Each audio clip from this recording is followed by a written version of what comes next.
We take you now to Plateau State, where 21 persons, including women and children, have been killed in a midnight attack by gunmen in the Heipang community of Barkin Ladi Council. The killing of locals across communities in Plateau State has continued unabated, despite efforts to tackle the menace in recent times. This new attack comes barely 48 hours after a similar one that led to a serious protest by some aggrieved women in the Mangu Council area of Plateau State. We'll bring you more details of this as it unfolds. To the courts now. The battle for lawful custody of the suspended governor of Central Bank of Nigeria, Godwin Emefiele, resumed today at the Federal High Court in Lagos, following two fresh applications by Mr. Emefiele and the federal government.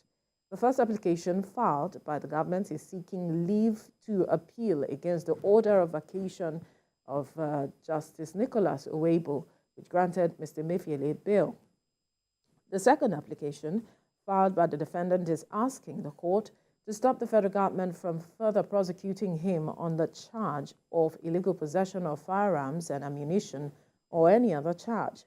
Vacation Judge Justice Owebo had on the 25th of July admitted Mr. Emefiele to a 20 million naira bail and ordered his remand at the Ikoyi Correctional Center, pending the fulfillment of his bail conditions. But the DSS rearrested the embattled bank chief after fighting off correctional officials on the court's premises. In Abuja, miners in Nigeria have condemned alleged state government's abuse of the 2007 Mining Act and mining regulations of 2011. They are seeking prompt intervention from President Bola Tinubu to avoid a clash of interest in the sector. TVC News' Joke Adisa has details. Section 44, subsection 3 of the 1999 Constitution of the Federal Republic of Nigeria has amended, and Section 1, subsection 1 of the Nigeria Minerals and Mining Act 2007 placed the ownership of mineral resources and mining regulations on the exclusive legislative list. These provisions contain enough measures to address the socio-economic and environmental concerns of the lower tiers of government. But in the past months, particularly with new governments at the states, there have been a clash of interest with miners in Nigeria. For instance, the Miners Association of Nigeria, MAN, accuses the Taraba state government of usurping the powers of the central government and unjustly hounding its members into detention. At this news conference, MAN says state governments do not necessarily need to flaunt new regulations since the federal government is statutorily empowered to do so. Legality must be fought at all fronts, not just targeting the operators alone. This state government regulating mining against the constitution is an illegality. The association says executive orders banning mining activities in states such as Ebonyi, Osun, Enugu, Cross River, Taraba, and others negate the law. Some years back, when they received some intervention from the president, they set up mining surveillance teams in all the states. They also empower this team with e-laws vans and some other materials that they may need, and it comprises of all the security agencies within the state. So there's no need for any state government to go and set up any other task force aside from all this that enough provisions have been made for them in the law.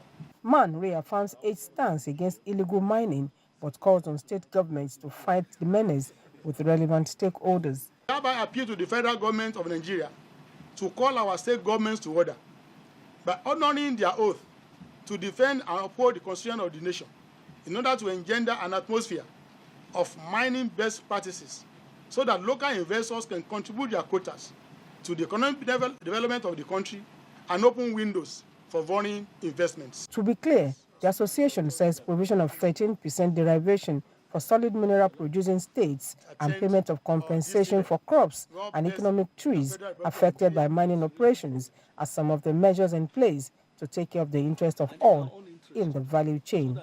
Joke Edsa, TVC News, Abuja. Oyo State government has restated its commitment towards safeguarding lives and property of residents by strengthening the capacity of security agencies in the state.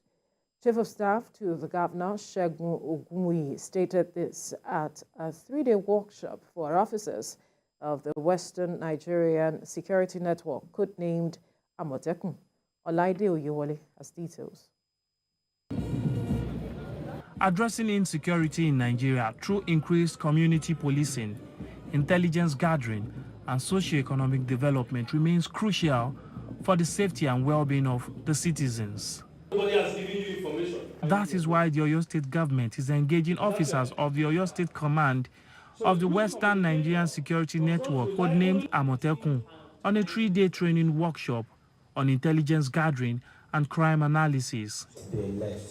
The initiative is targeted at improving the capacities of the officers on how to relate with those in the grassroots and fine-tune their skills to prevent crime in their local communities. Now, we expect that at the end of this training, it is normal. The approach to how they conduct their job back at the local level should be different, because it will reflect in their behavioral, in the way they behave to the people of the community. So this training will actually enable the society and the communities to engage more with the Amotekun Corps, because the Amotekun Corps will now rely on them for information. So that is the extent. So it will benefit the communities, because the communities will now have ownership of their own security formations. Okay. For the Oyo State government, the constitutional mandate of securing lives and property of its people through strengthening security institutions remains intact. As a state, we believe that we have to work on our Amotekun Corps, because so far so good. They've been doing a good job, even by collaborating with other security agencies. Everyone will say that go and bring drones, go and bring technology. In as much as technology is important, you can also not, wish away what is called HIMIT, the human intelligence. That human intelligence aspect of what security is going to be. Logic is very, very key in security. And we've been able to learn that intelligence is an ingredient that gives logic. So it's also very eminent that we need to be very proactive. The initiative demonstrates a proactive approach aimed at creating a secure and stable future for your state and its people. Olaide Oyewole, TVC News, Ibadan. The universities in Kwara State are advocating proper funding of the university system to achieve common goals and objectives.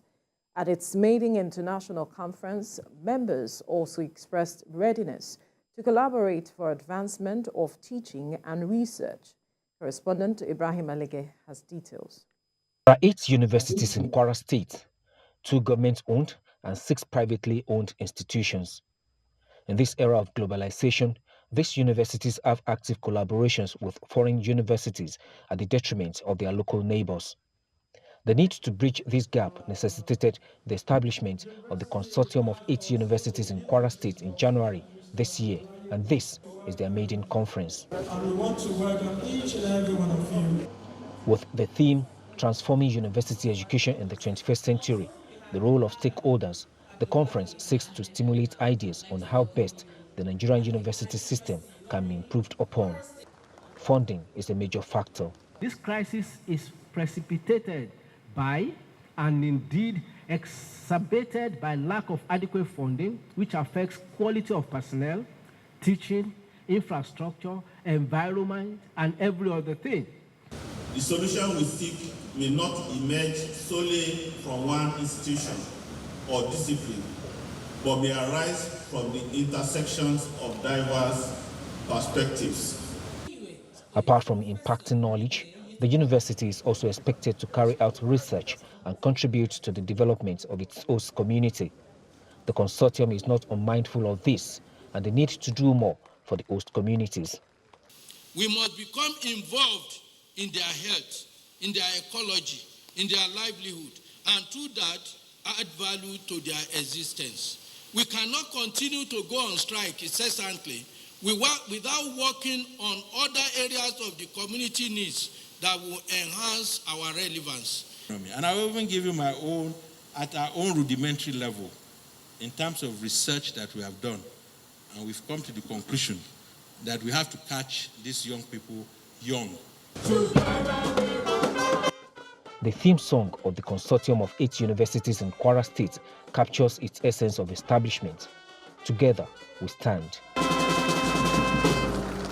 It is the consensus of participants at this international conference that there's the need for Nigerian universities to work together and also impact positively on their immediate communities, while the government should ensure proper funding of education.